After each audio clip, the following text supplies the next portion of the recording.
بسم الله الرحمن الرحيم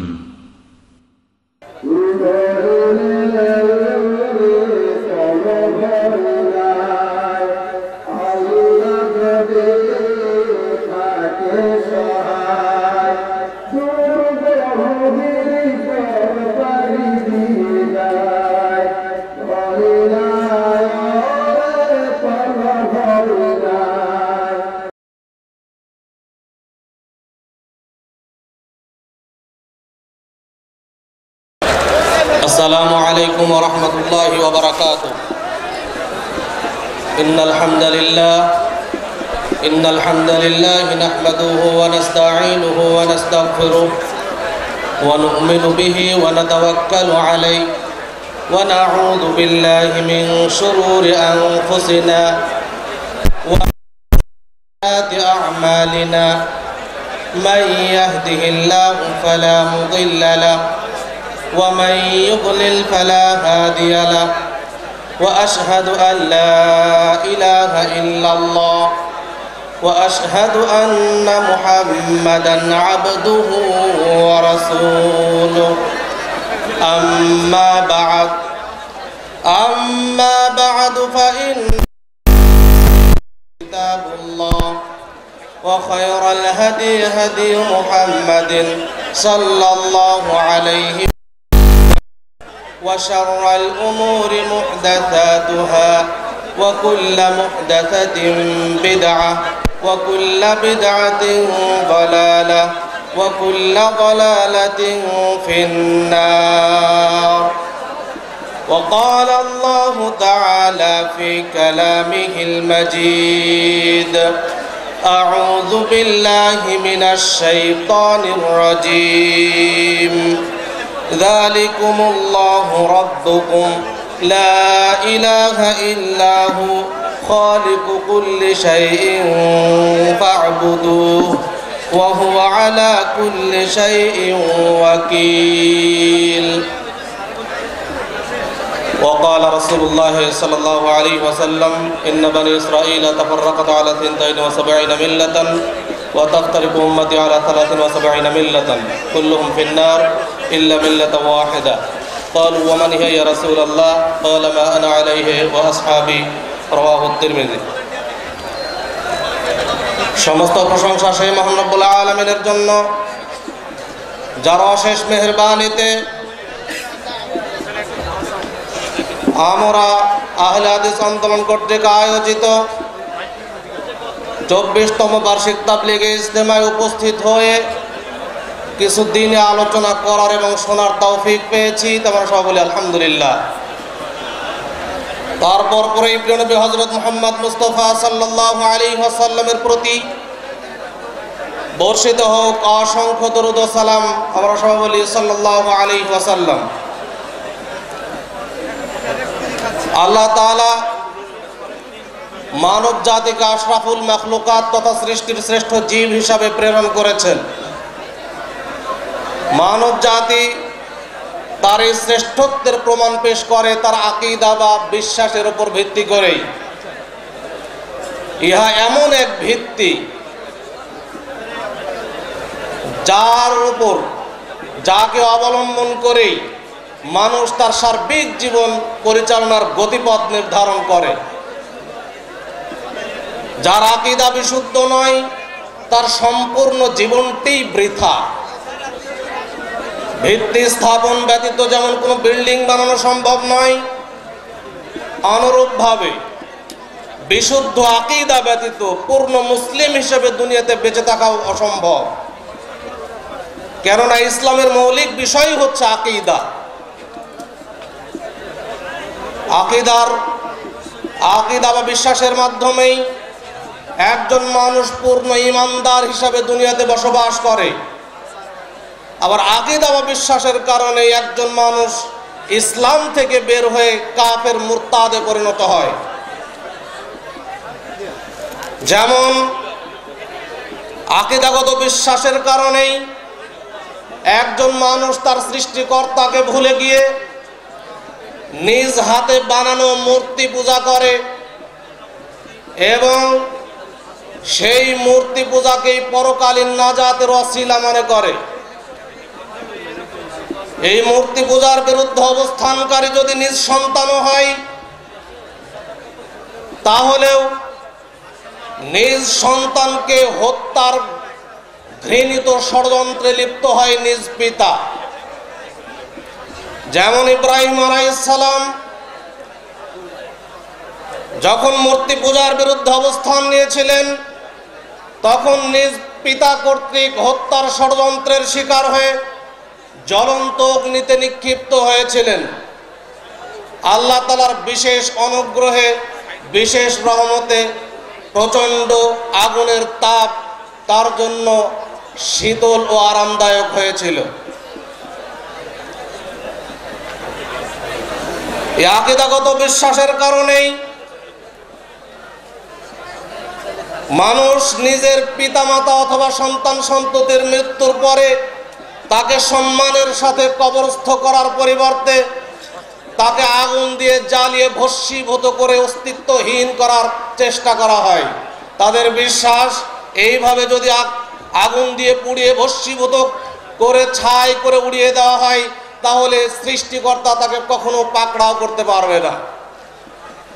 আকীদাগত বিশ্বাসের কারণেই একজন মানুষ নিজের সৃষ্টিকর্তা আল্লাহর নিকটে সাহায্য না চেয়ে কবরে শায়িত মৃত ব্যক্তির নিকটে সাহায্য চায় এবং তাকেই প্রকৃত দ্বীন মনে করে। সেই কবর পূজার বিরুদ্ধে কথা বললে তারা আমাদেরকে কাফের পর্যন্ত বলতে দ্বিধাবোধ করে না। লক্ষ লক্ষ মানুষ আটরশিদ চরমনাই শাহজালালের পীরের মাজারে ভিড় জমায় এবং লক্ষ লক্ষ টাকা ঢালে। যখনই যে সরকার, এমপি, মন্ত্রী জয়লাভ করে, প্রথমেই ওই সমস্ত পীরের মাজারে গিয়ে লক্ষ লক্ষ টাকা ঢেলে থাকে।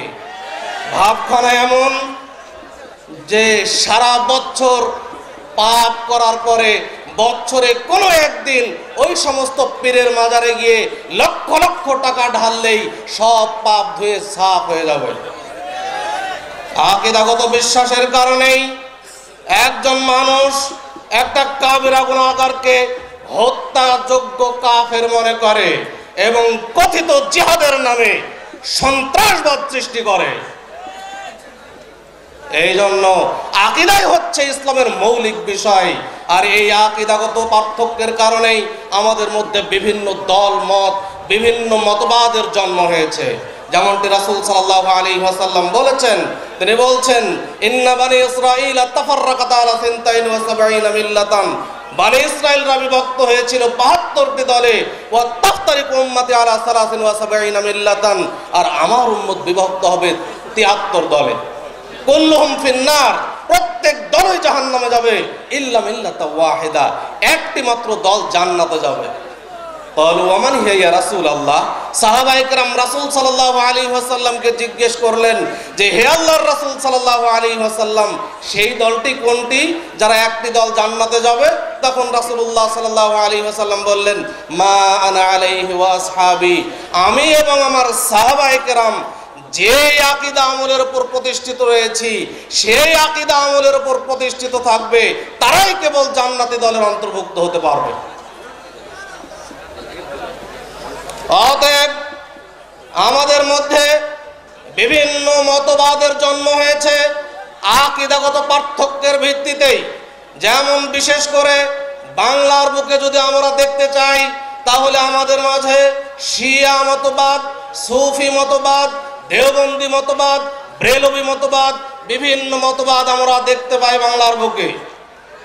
আসুন তাই এই সমস্ত উল্লেখযোগ্য মতবাদগুলির আকীদা কি তা আমরা একটু কোরআন হাদিসের দৃষ্টিতে বিশ্লেষণ করে দেখি। দেওবন্দি আকীদা, ব্রেলভীদের আকীদা, সুফিদের আকীদা, আল্লাহ সম্পর্কে এদের আকীদা কি? 1 নম্বর আকীদা শুনুন। আল্লাহ সম্পর্কে এদের 1 নম্বর ভ্রান্ত আকীদা হলো ওয়াহদাতুল উজুদ নামক ভ্রান্ত আকীদা। ওয়াহদাতুল উজুদ কি? ওয়াহদা শব্দের অর্থ হচ্ছে এক, একক। উজুদ শব্দের অর্থ হচ্ছে অস্তিত্ব, অর্থাৎ স্রষ্টা এবং সৃষ্টির অস্তিত্ব একই। স্রষ্টা এবং সৃষ্টির কোনো মধ্যে কোনো পার্থক্য নেই। নাউজুবিল্লাহ। এই আকীদা যদি কেউ অন্তর থেকে পোষণ করে, সে ব্যক্তি মুসলিম থাকবে? বলুন, মুসলিম থাকবে? স্রষ্টা এবং সৃষ্টির মধ্যে যদি কোনো পার্থক্য না থাকে, এই ধরনের আকীদার মতো ভ্রান্ত আকীদার হতে পারে? হতে পারে। আমরা যারা নিজেদেরকে দেওবন্দি আকীদায় বিশ্বাস করি, তারা কিন্তু এই আকীদা পোষণ করে যে স্রষ্টা এবং সৃষ্টির মধ্যে কোনো পার্থক্য নেই। কোথায় পাবেন? দেওবন্দীদের কিতাবগুলো খুঁজলেই তাদের এই আকীদা স্পষ্ট হয়ে যাবে। দেওবন্দীদের আধ্যাত্মিক গুরু হাজী এমদাদুল্লাহ মুহাজির মাক্কি, তিনি এই ওয়াহদাতুল উজুদকে প্রতিষ্ঠা করার জন্য একটি কিতাব লিখেছেন, যার নাম হচ্ছে শামায়েল মুহাম্মাদি। এই কিতাবের মধ্যে ওয়াহদাতুল উজুদকে কায়েম করার জন্য তিনি যাবতীয় চেষ্টা করেছেন। যেমন তিনি একটি উদাহরণ পেশ করেছেন যে একটি বীজ হচ্ছে আল্লাহ, সেই বীজ থেকে একটি বৃক্ষ হলো, সেই বৃক্ষের ডালপালা, শাখা প্রশাখা, পাতা, এগুলো হচ্ছে তার সৃষ্টি জগৎ। প্রথমে বীজই বিদ্যমান ছিল, বীজটি যখন আস্তে আস্তে বড় বৃক্ষে পরিণত হলো, তখন বীজটি অন্তর্ধান হয়ে গেল। অতএব এই বৃক্ষের বাইরে আল্লাহ তাআলার কোনো অস্তিত্ব নেই। এটা হচ্ছে ওয়াহদাতুল উজুদের আকীদা। এটা হাজী এমদাদুল্লাহ মুহাজির মাক্কি এই ব্যাখ্যা প্রকাশ করছেন। তিনি আরো বলছেন, শামায়েল মুহাম্মাদের 36 নম্বর পৃষ্ঠায় দেখবেন, তিনি আরো বলছেন, মানুষ বাহ্যত কৃতদাস, কিন্তু অন্তর্গতভাবে সে হক বা আল্লাহ। নাউজুবিল্লাহ।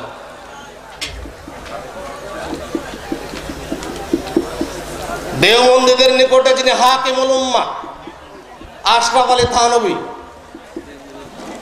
তিনি বলছেন তার নিকটে ওয়াহদাতুল উজুদের বিশ্বাসই হচ্ছে ঈমানের পূর্ণাঙ্গতা। ওয়াহদাতুল উজুদের বিশ্বাস করা ছাড়া সে পূর্ণ ঈমানদার হতে পারবে না। এটা আশরাফ আলী থানভীর কথা। অথচ আল্লাহ তাআলা কি বলছেন? আল্লাহ তাআলা বলছেন, যালিকুমুল্লাহু রাব্বুকুম, তিনিই আল্লাহ যিনি তোমাদের প্রতিপালক। খালিকু কুল্লি শাইইন, তিনি সব কিছুই সৃষ্টি করেছেন। ফা'বুদু, অতএব তোমরা তারই ইবাদত করো। আল্লাহ তাআলা সব কিছুর সৃষ্টিকর্তা, অথচ আমরা বলছি যে না, স্রষ্টা এবং সৃষ্টির মধ্যে কোনো পার্থক্য নেই। আল্লাহ তাআলা অন্যত্র বলছেন, আল্লাযী খালাকাস সামাওয়াতি ওয়াল আরদা, আল্লাহ তাআলা আসমান এবং জমিনকে সৃষ্টি করেছেন। ওয়া মা বাইনাহুমা, এবং আসমান জমিনের মাঝখানে যত কিছু রয়েছে সব কিছুকে তিনি সৃষ্টি করেছেন। সুম্মাস্তাওয়া আলাল আরশ, অতঃপর তিনি আরশের উপর সমন্বিত হয়েছেন। অতএব সৃষ্টি এবং স্রষ্টা কখনোই এক হতে পারে না। এটা একটা ভ্রান্ত আকীদা। ব্রেলভীদের দিকে তাকান, বাংলাদেশের ব্রেলভী যারা কবর পূজা করে, তারাই হচ্ছে পীর পূজা করে, তারাই হচ্ছে বাংলাদেশের ব্রেলভী। তারাও কিন্তু এই আকীদা পোষণ করে। যেমন আটরশি পীর সাহেবের আকীদা শুনুন। আটরশি পীর বলছে যে ইসলাম ধর্ম বা আল্লাহর নৈকট্য হাসিলের জন্য ইসলাম ধর্ম গ্রহণের আবশ্যকতা নেই।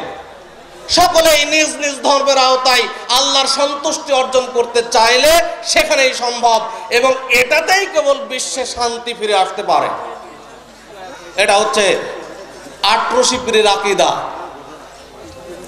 পাবেন কোথায়?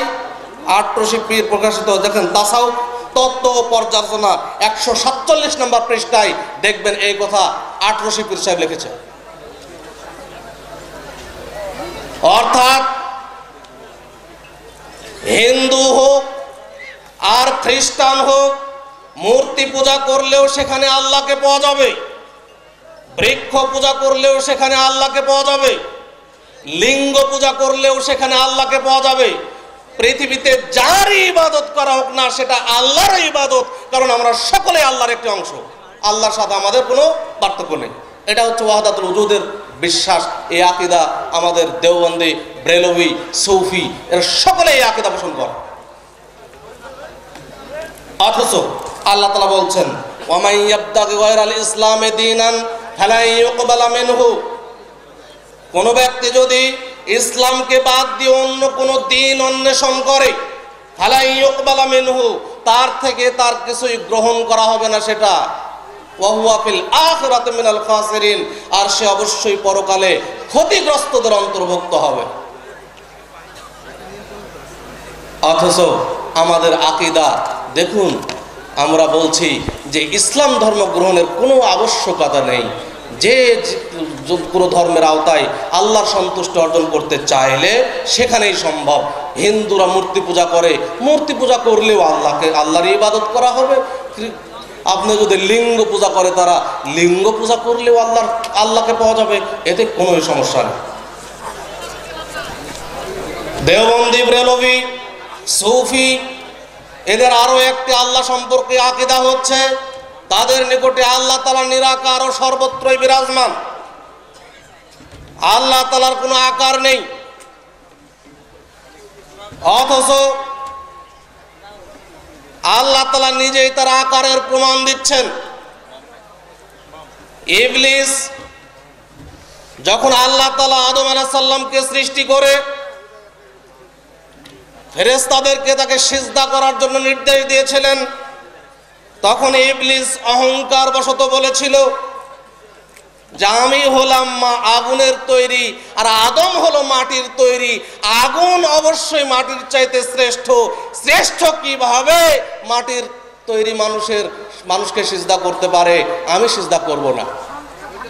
তখন আল্লাহ তাআলা ইবলিসকে বলেছিলেন যে ইয়া ইবলিস মা মানাকা আন তাসজুদা লিমা খালাকতু বিয়াদাইয়া, হে ইবলিস, আমি যাকে নিজ হাতে সৃষ্টি করেছি তাকে সিজদা করার জন্য তোমাকে কিসে বাধা দিল? দেখছেন, আল্লাহ তাআলা নিজ হাতে সৃষ্টি করলেন, তাহলে অবশ্যই আল্লাহ তাআলার হাত আছে না নাই? আল্লাহ তাআলা অন্য আয়াতে বলছেন ইয়াদুল্লাহি ফাওকা আইদিহিম, আল্লাহ তাআলার হাত তাদের হাতের উপরে, নিজেই নিজের হাতের প্রমাণ দিচ্ছেন। একদা ইহুদিদের এক আলেম রাসূল সাল্লাল্লাহু আলাইহি ওয়াসাল্লামকে এসে বলছেন যে ইয়া মুহাম্মদ, হে মুহাম্মদ সাল্লাল্লাহু আলাইহি ওয়াসাল্লাম, যে আমরা তাওরাতের মধ্যে পেয়েছি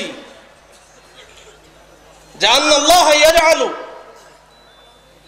আল্লাহ তাআলা ইয়াজআলু সামাওয়াতি আলা ইসবাইন, আল্লাহ তাআলা আসমান সমূহকে তার আঙ্গুল, এক আঙ্গুলের উপর স্থাপন করবেন, ওয়াল আরাদিনা আলা ইসবাইন, এবং জমিনকে এক আঙ্গুলের উপরে স্থাপন করবেন, ওয়াশ শাজারা আলা ইসবাইন, বৃক্ষ সমূহকে এক আঙ্গুলের উপরে স্পর্শ করবেন, ওয়াল মা ওয়াস সারা আলা ইসবাইন, এবং পানি এবং মাটিকে এক আঙ্গুলের উপরে স্থাপন করবেন, ওয়াসাইরাল খালাইক আলা ইসবাইন, বাকি সৃষ্টি জগৎকে আরেক আঙ্গুলের উপর স্থাপন করবেন। তাহলে আল্লাহ তাআলার আঙ্গুল আছে না নাই? আল্লাহ তাআলার হাত রয়েছে, আল্লাহ তাআলার আঙ্গুলি রয়েছে, আল্লাহ তাআলার পা রয়েছে। আল্লাহ তাআলা জান্নাতীদের নিকটে তার পায়ের নলাকে বের করে দিবেন, দিয়ে বলবেন আসো তোমরা সিজদা করো। সেই দিন জান্নাতীরা সিজদা করবে, কাফেররা তার সিজদা করতে পারবে না, কাঠের মতো সোজা হয়ে যাবে, তারা হালতে পারবে না। জান্নাতীরা আল্লাহকে দেখবে কিভাবে যদি আল্লাহর আকার না থাকে?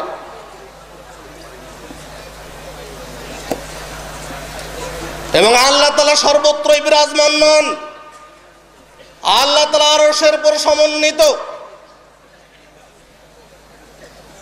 যেটা আমি প্রথমে আয়াত পড়েছি, আল্লাহ তাআলা নিজেই বলছেন আল্লাযী খালাকাস সামাওয়াতি ওয়াল আরদা, আল্লাহ তাআলা আসমান এবং জমিনকে সৃষ্টি করেছেন, ওয়ামা বাইনাহুমা, এবং তার মধ্যে যাবতীয় কিছু সৃষ্টি করেছেন, ফি সিত্তাতি আইয়ামিন, 6 দিনে, সুম্মাস্তাওয়া আলাল আরশ, অতঃপর তিনি তার আরশের উপর সমন্বিত হয়েছেন। আল্লাহ তাআলা নিজেই বলছেন তিনি আরশের উপর সমন্বিত, আর আমরা বলছি যে না, আল্লাহ তাআলা পায়খানার মধ্যে অবস্থিত। এটা কি সঠিক হবে? অবশ্যই নয়। আল্লাহ তাআলা বলছেন কিতাবুন আনজালনাহু ইলাইক লিতুখরিজান নাসা মিনাজ যুলুমাতি ইলান নূর। আল্লাহ তাআলা বলছেন যে তোমার নিকটে আমি কিতাব নাজিল করেছি, তোমাদের নিকটে কিতাবুন আনজালনাহু ইলাইক, আমি তোমার নিকটে কিতাব নাজিল করেছি। আচ্ছা, আল্লাহ তাআলা যদি উপরে না থাকেন তাহলে কি নাজিল করা সম্ভব? আল্লাহ তাআলা যদি সব জায়গায় থাকেন তাহলে নাজিল কেন ব্যবহার হবে? আল্লাহ তাআলা যদি জমিনে থাকেন তাহলে আসমানে যদি ইয়ে করতে হয় তাহলে ইসআদ শব্দ ব্যবহার করা হতো। সাইদা ইয়াসআদু মানে উপরে তুলে দিয়েছেন, তাও তো করেননি। তিনি বলছেন নাজালা ইয়ানজিলু ব্যবহার করেছেন, নাজিল করা। অতএব আল্লাহ তাআলা উপর থেকে নাজিল করেছেন। দুঃখের বিষয় হলো ফেরাউনের নাম জানে না পৃথিবীর কোনো মানুষ নেই। যেই ফেরাউন সবচাইতে অত্যাচারী শাসক ছিল, যেই ফেরাউনের চাইতে অত্যাচারী শাসক আর কখনো আসেওনি, আসবেও না।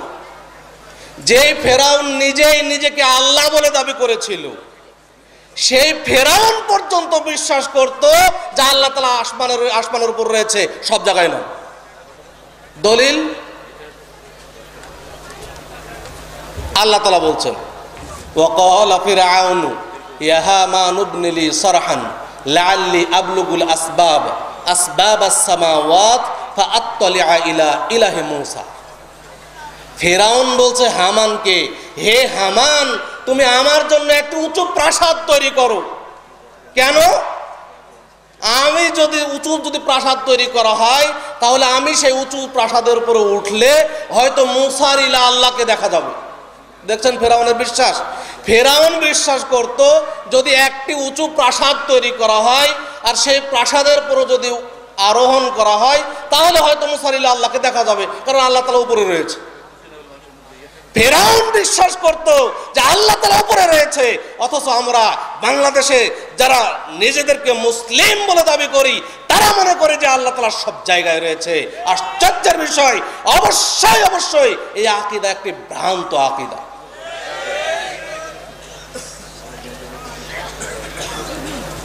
রাসূল সাল্লাল্লাহু আলাইহি ওয়াসাল্লামের আকীদা কি ছিল? রাসূলুল্লাহ সাল্লাল্লাহু আলাইহি ওয়াসাল্লাম বলছেন ইরহামু মান ফিল আরদি ইয়ারহামুকুম মান ফিস সামা। ইরহামু মান ফিল আরদ, জমিনে যারা রয়েছে তাদের প্রতি যদি তোমরা রহম করো, ইয়ারহামুকুম মান ফিস সামা, তাহলে আসমানে যিনি আছেন তিনি তোমাদের উপর রহম করবেন। তাহলে আল্লাহ তাআলা কোথায় আছেন? রাসূল সাল্লাল্লাহু আলাইহি ওয়াসাল্লাম বলছেন জমিনে যারা রয়েছে তাদের প্রতি যদি তুমি রহম করো তাহলে আসমানে যিনি আছেন তিনি তোমাদের প্রতি রহম করবেন। তাহলে রাসূল সাল্লাল্লাহু আলাইহি ওয়াসাল্লাম সব জায়গাতে নন, এটা আল্লাহ রাসূল সাল্লাল্লাহু আলাইহি ওয়াসাল্লামও বিশ্বাস করতেন, অথচ আমরা বিশ্বাস করি না। রাসূল সাল্লাল্লাহু আলাইহি ওয়াসাল্লাম আরো বলছেন ইয়ানজিল রব্বুনা সুবহানাহু ওয়া তাআলা কুল্লা লাইলাতিন ইলাস সামাইদ দুনিয়া। আল্লাহ তাআলা প্রতি রাত শেষ তৃতীয়াংশে দুনিয়ার আসমানে নেমে আসেন। আল্লাহ তাআলা যদি সব জায়গাতে থাকবেন তা দুনিয়ার আসমানে নেমে আসার আবার কি দরকার? কিভাবে আসবেন? সবার জানা হাদিস। যারা বলছি যে আল্লাহ তাআলা সব জায়গায় বিরাজমান, সর্বত্রই বিরাজমান, তারা কি হাদিসগুলো পড়ি না? এই কোরআনের আয়াতগুলো পড়ি না? পড়ি, কিন্তু কেন মানে না? তারা আকীদার দিক দিয়ে তারা মাতুরিদীদের আকীদা গ্রহণ করেছে, সুফিদের আকীদা গ্রহণ করেছে, দেওবন্দীদের আকীদা গ্রহণ করেছে। এই জন্য আকীদার ক্ষেত্রে তারা এটা গ্রহণ করে তারা সেগুলো পথভ্রষ্ট হয়েছে। কিন্তু আল্লাহ তাআলা আরশের উপরেই সমাসীন, কিন্তু তার জ্ঞানের বাইরে কিছু নেই, এটাই হচ্ছে ব্যাপার। তার জ্ঞান সবকিছুকে বেষ্টন করে আছে। আল্লাহ তাআলা বলছেন ওয়া আন্নাল্লাহা ক্বাদ আহাতা বিকুল্লি শাইইন ইলমা। আল্লাহ তাআলার জ্ঞান সবকিছুকে বেষ্টন করে আছে। আল্লাহ তাআলার জ্ঞানের বাইরে কিছু নেই, এটাই হচ্ছে আসল কথা। আল্লাহ তাআলা আরশের উপরেই সমন্বিত, কিন্তু তার জ্ঞানের বাইরে কিছু নেই, তার জ্ঞান সবকিছুকে বেষ্টন করে আছে।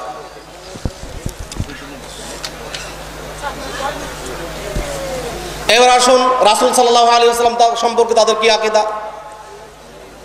তাদের আকীদা হলো রাসূল সাল্লাল্লাহু আলাইহি ওয়াসাল্লাম নূরের তৈরি। রাসূল সাল্লাল্লাহু আলাইহি ওয়াসাল্লাম কিসের তৈরি ভাই? রাসূল সাল্লাল্লাহু আলাইহি ওয়াসাল্লাম মাটির তৈরি। রাসূল সাল্লাল্লাহু আলাইহি ওয়াসাল্লাম এর পিতামাতা কিসের তৈরি ছিল? মাটির তৈরি। যদি রাসূল সাল্লাল্লাহু আলাইহি ওয়াসাল্লামের পিতামাতা মাটির তৈরি হয়ে থাকেন তাহলে তার ঔরস থেকে কিভাবে নূরের তৈরি মানুষের জন্ম হলো? রাসূল সাল্লাল্লাহু আলাইহি ওয়াসাল্লামের সন্তানাদিও ছিল মাটির তৈরি, এটাও কারো দ্বিমত নেই। যদি রাসূল সাল্লাল্লাহু আলাইহি ওয়াসাল্লাম নূরের তৈরি হবেন, তো রাসূল সাল্লাল্লাহু আলাইহি ওয়াসাল্লামের সন্তানাদি কেন নূরের তৈরি হলেন না? আপনারা বলবেন এটা তো বিবেকের কথা, আল্লাহ তাআলা সবই পারে। তাহলে আসুন আল্লাহ তাআলা কি বলছেন সেটাই দেখি। আল্লাহ তাআলা বলছেন, কুল ইন্নামা আনা বাশারুম মিসলুকুম, বলো যে আমি তোমাদের মতোই একজন মানুষ। রাসূল সাল্লাল্লাহু আলাইহি ওয়াসাল্লাম যদি নূরের তৈরি হতেন আর আমরা যদি মাটির তৈরি হতাম, তাহলে মিসলুকুম শব্দ কখনোই ব্যবহার হতো না। মিসলুকুম শব্দ ব্যবহার করে প্রমাণ করে দেওয়া হয়েছে রাসূল সাল্লাল্লাহু আলাইহি ওয়াসাল্লাম মাটির তৈরি মানুষ, নূরের তৈরি নয়। আচ্ছা, এখানে যদি আমি প্রমাণ করি যে রাসূল সাল্লাল্লাহু আলাইহি ওয়াসাল্লাম আচ্ছা মানুষ ছিলেন, এখানে যেহেতু বললেন ইন্নামা আনা বাশারুম মিসলুকুম, আমি তোমাদের মতোই মানুষ ছিলেন, মানুষ, আমি তোমাদের মতোই মানুষ, তাহলে আমরা যদি রাসূল সাল্লাল্লাহু আলাইহি ওয়াসাল্লামকে মানুষই ধরি খালি, তাহলে এখন আমরা আসি যে আল্লাহ তাআলা মানুষকে কি দ্বারা সৃষ্টি করলেন। আল্লাহ তাআলা বলছেন, ওয়ালাকাদ খালাকনাল ইনসানা মিন সুলালাতিন মিন তিন, আমি মানুষকে সৃষ্টি করেছি মাটির নির্যাস হতে। তিন বলা হয় পানি এবং মাটির মিশ্রণে যে কাদা তৈরি হয় সেটাকে বলা হয় তিন। এই দ্বারা আল্লাহ তাআলা মানুষকে, আদম আলাইহিস সালামকে সৃষ্টি করেছেন, মানুষকে সৃষ্টি করেছেন।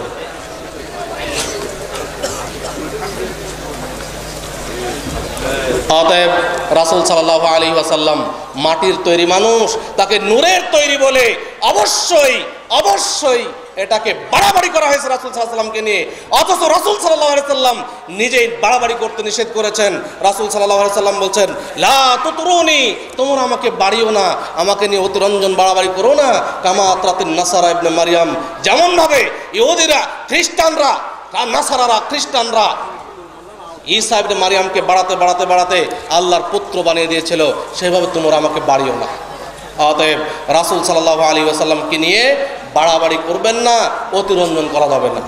এখন আসুন আর একটি আকীদা সংক্ষিপ্ত বলে শেষ করব ইনশাআল্লাহ। রাসূল সাল্লাল্লাহু আলাইহি ওয়াসাল্লাম মৃত্যুবরণ করেছেন কি করেন নাই? ভাই করেছেন? রাসূল সাল্লাল্লাহু আলাইহি ওয়াসাল্লাম কি মৃত্যুবরণ করেছেন?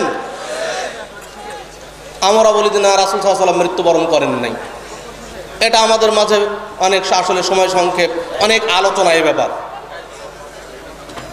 আল্লাহ তাআলা বলছেন কুল্লু নাফসিন যায়িকাতুল মাউত, প্রত্যেক প্রাণীকে মৃত্যুর স্বাদ গ্রহণ করতে হবে। রাসূল সাল্লাল্লাহু আলাইহি ওয়াসাল্লাম কি কোনো প্রাণী ছিলেন না?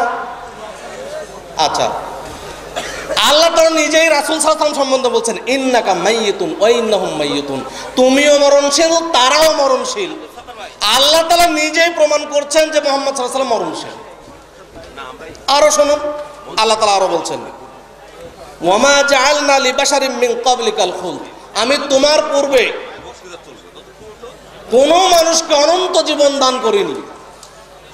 আফা ইম মিত্তা, তাহলে অতএব তুমি যদি মৃত্যুবরণ করো, ফাহুমুল খালিদুন, তাহলে কি তারা চিরঞ্জীব হয়ে যাবে? দেখছেন, আল্লাহ তাআলা রাসূল সাল্লাল্লাহু আলাইহি ওয়াসাল্লাম মৃত্যুর সম্পর্কে বলে দিচ্ছেন।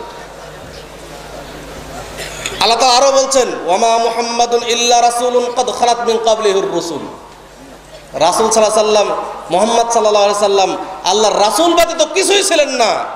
ক্বাদ খালাত মিন ক্বাবলিহির রাসূল, তার পূর্বে বহু রাসূল গত হয়ে গেছে। আফা ইম মাতা, অতএব সে যদি মৃত্যুবরণ করে, মুহাম্মদ সাল্লাল্লাহু আলাইহি ওয়াসাল্লাম যদি মৃত্যুবরণ করে, আও কুতিলা, অথবা নিহত হয়। দেখছেন, এখানেও মৃত এবং নিহত এই দুটার কথা দেওয়া হচ্ছে। হত্যা হয় যদি সেটা বলা হয়ে যাচ্ছে। আল্লাহ তাআলা নিজেই প্রমাণ দিচ্ছেন যে রাসূল সাল্লাল্লাহু আলাইহি ওয়াসাল্লাম জীবিত নন। অথচ আমরা এই কোরআনের আয়াত, এত জলজন্ত কোরআনের আয়াত এবং হাদিস রয়েছে আরো অনেকগুলোই, এগুলোকে সবগুলোকে প্রত্যাখ্যান করে আমরা স্লোগান দিচ্ছি। আজকে ঈদে মিলাদুন নবীর 12 রবিউল হয়ে গেল, আমি আমচত্বর দাঁড়িয়ে দাঁড়িয়ে শুনেছি জীবন্ত নবীর আগমন, শুভেচ্ছা স্বাগতম বলে স্লোগান দেওয়া হচ্ছে। দেখছেন, জীবন্ত নবীর আগমন, শুভেচ্ছা স্বাগতম। অতএব আমাদের নবী সাল্লাল্লাহু আলাইহি ওয়াসাল্লাম জীবিত নন, তিনি তার মৃত্যুর পরে মানুষের কোনো উপকার করতে পারেন না। এটা মানুষের ভুল ধারণা। যাই হোক, আমার সময় সংক্ষেপ। আমি বলতে চাচ্ছি আপনারা সকলেই আকীদা সংশোধন করুন। আকীদাই হচ্ছে ইসলামের মৌলিক বিষয়। এই জন্যই আহলে হাদিস আন্দোলন বাংলাদেশ আহলে হাদিস যুব সংঘ তাদের লক্ষ্য উদ্দেশ্যের মধ্যেই বলে দিয়েছে, আকীদা ও আমলের সংশোধনের মাধ্যমে সমাজের সার্বিক সংস্কার সাধন আহলে হাদিস আন্দোলন বাংলাদেশের সামাজিক ও রাজনৈতিক লক্ষ্য। আকীদার সংশোধন হতে হবে। আহলে হাদিস আন্দোলন বাংলাদেশ মানুষের আকীদা সংশোধন করে একমাত্র সহিহ আকীদা গ্রহণ করার মাধ্যমে জান্নাতে প্রবেশ করতে চাই, নিজে করতে চাই, অপরকে করাতে চাই। এই চাওয়াতে যদি দোষ হয়, আহলে হাদিস আন্দোলন এই দোষ চিরজীবন করতে থাকবে। এই দোষ থেকে কখনোই তারা পিছু টান দিবে না। অবশ্যই আপনারা সেই দিকে কড়া নজর রাখবেন। আল্লাহ তাআলা আমাদের সকলকে যেন আমাদের আকীদা সংশোধনের মাধ্যমে জান্নাত হাসিল করার তৌফিক দান করেন।